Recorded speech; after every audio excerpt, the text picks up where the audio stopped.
So as we pop on here, I think the premise of this is concentrating on one simple thing, which is the thyroid patient's story, and more specifically, one of my current patients who I met with yesterday, who was very interested in learning from me on TikTok, actually, that a lot of her thyroid issues were largely going to be dismissed, and the root mechanisms behind the disease process was more or less just not discussed, and that's for better or worse, whatever that's about.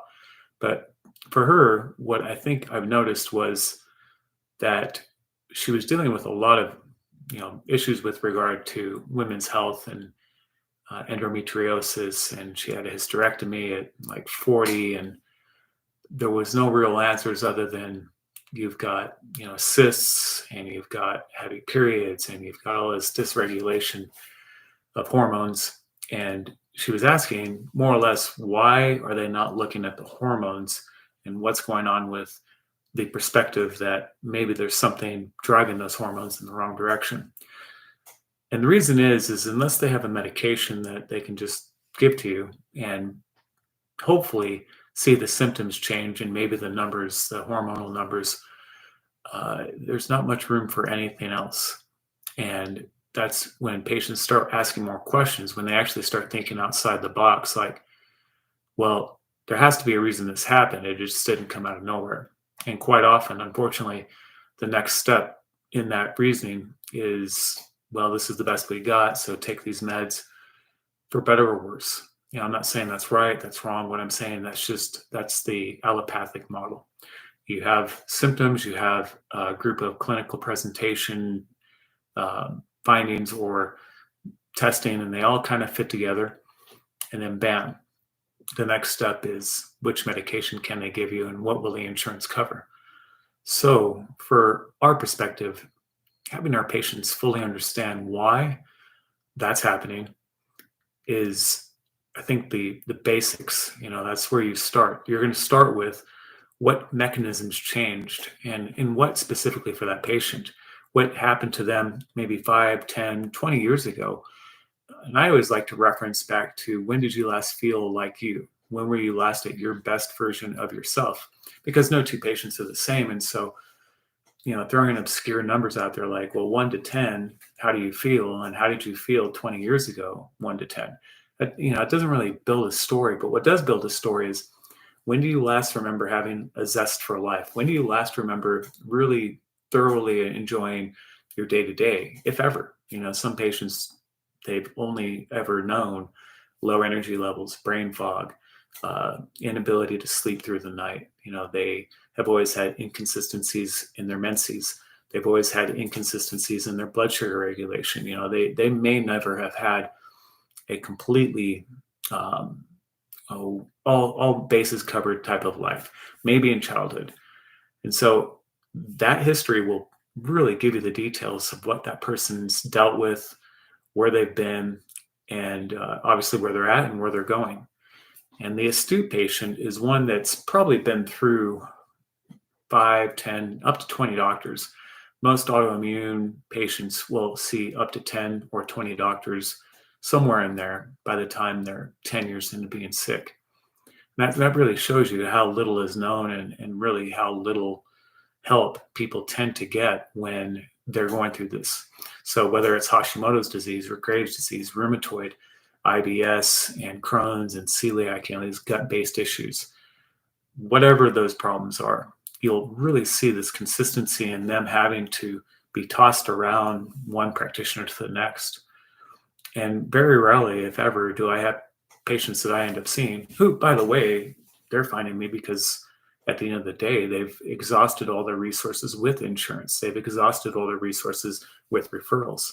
And the doctors will quite often tell them, you know what, I don't know what to tell you.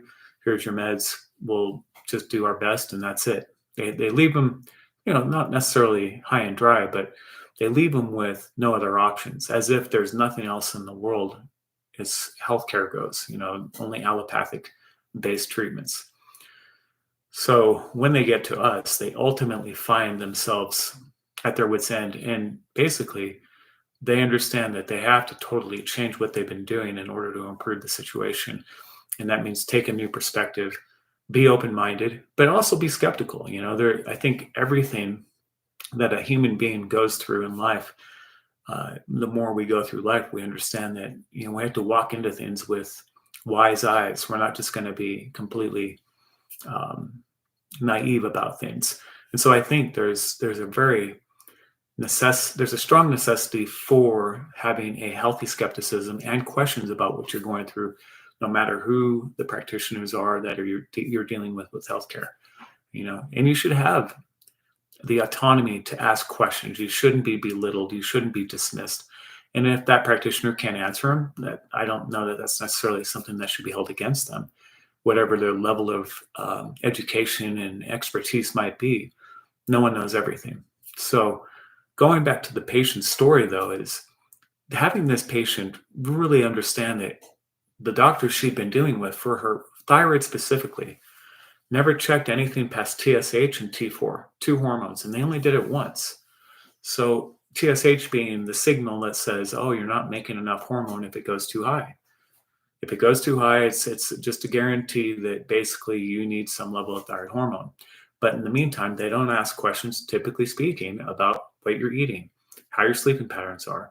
Are you dealing with blood sugar issues? Are you dealing with infections? Have you been exposed to, let's say, tons of paint fumes or maybe lead? Maybe there's something in the background that you've had in your life that's been a very toxic situation as far as a career goes. And maybe you're working on nails, yeah, that's certainly not a healthy thing, but I don't really see a lot of patients get any feedback on how that'll affect their thyroid hormone. So when they're basically seeing this whole situation arise, they have thyroid levels that are TSH too high. They give them some level of synthetic hormone like Synthroid or levothyroxine. And then they say, okay, we'll see how this does for the next 3 months, maybe 6 months, whatever it is. And the patient definitely is typically hoping for the best. They're hoping they might lose weight and they're just going to have more energy. It's pretty simple.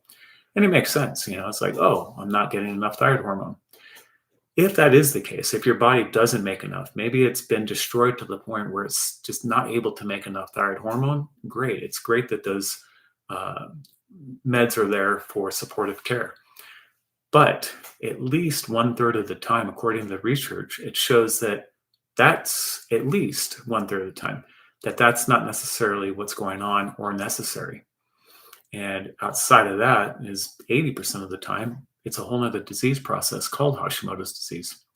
So the difference between the two is hypothyroidism is just your body doesn't make thyroid hormone. It's not making enough, kind of like a type 1 diabetic isn't making enough insulin. Simple.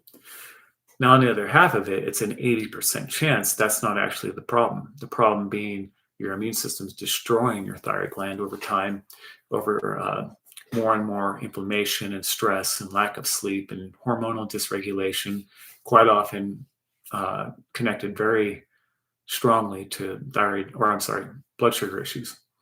So when you start looking at this and you start understanding that the whole process is just basically getting the patient in the door, addressing the standard of care, which is your TSH level.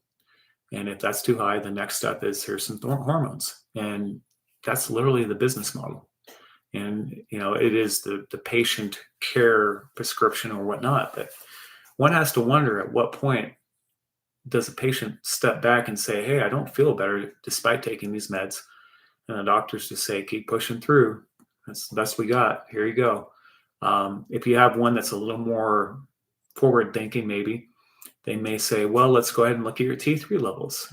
Very rarely do you see that, but sometimes you do. It's not totally absent. So they look at T4 and T3 and they might see that T3 is just a little bit low, but still within their range. Let's say it's 2.5. They're not going to see that as a problem. I will tell you that generally speaking, my patients don't do well when their T3 levels are at 2.5 or 2 even. They don't do well, even though it looks like it's in the reference range. So think about these little minute, tiny little things that are so important that are just glossed over because they want to keep you on the synthetic T4 hormone. They would rather you're on that than have you on T3 hormone because they're afraid that you might, have some complication from it. So, interestingly enough, there's a lot of research that does exist out there that shows and promotes the use of T4 and T3 hormone combined, and patients tend to do much better for it. Now, it's interesting that at one point, that's all patients had access to up until the 60s. I think it was the 60s, where all they got was desiccated glandulars. And then they came out with synthetics, and then all these doctors became literally reps for synthroid hormone, and that's where it stopped. And then not to even mention the testing. The testing is horrendous. Typically speaking, TSH, T4, those are the two, and never discuss anything past it until the patient finds other practitioners that are online, and those practitioners are like, hey, there's a whole slew of things that should be looked at that have to do with production. They have to do with conversion of one hormone to the next, and both are necessary. It has to do with uptake and utilization of the hormone. And the doctors don't even begin to look at it. Many of them, I've had, I would say, at least half a dozen patients that learn this information, whether through me or their own research. And they'll find out that the doctors don't actually understand what the other tests even mean, because it's just not required. It's not that they're not smart. It's because it's not part of that allopathic model. So that's kind of like this interesting little conundrum where you have doctors who don't really have to look past a certain point and don't have to ask very many questions outside of, oh, it's just low. Here we go. We're going to add more in. What's interesting with hormones is the more you add in synthetically of a hormone, the less the body makes as well, or the less it converts, or it gets tied up. It kind of gets bogged up, so to speak. Like it has issues with liver. You might have issues with digestion and protein, and those will absolutely influence neurotransmitters. Those amino acids are necessary for your neurotransmitters, which in one way or another will influence hormones from the brain, which influence hormones of the thyroid and the ovaries or the gonads, whatever it is. And they don't tie all that together because ultimately they don't really think nutrition is that big of a deal. And if it is, it's a very broad statement, like watch what you eat, lose weight, exercise, and there's no details. And most of them couldn't tell you what a lot of these vitamins will do in their system, which is fine. They're not trained in that. If they were, they'd certainly tell you that. So the thyroid frustration is understanding that very often, in some research right now, recent research is in the last year, is suggesting upwards of 90% of thyroid patients are being treated unnecessarily to hypothyroidism because there's other conditions involved with the hypothyroidism, first and foremost. It's not for a lack of thyroid hormone. It's for a lack of gut integrity, microbiome integrity, other issues like fluoride and fluoridation and how it interrupts thyroid hormone bromination or bromine in the food supply. All these things do have a part to play.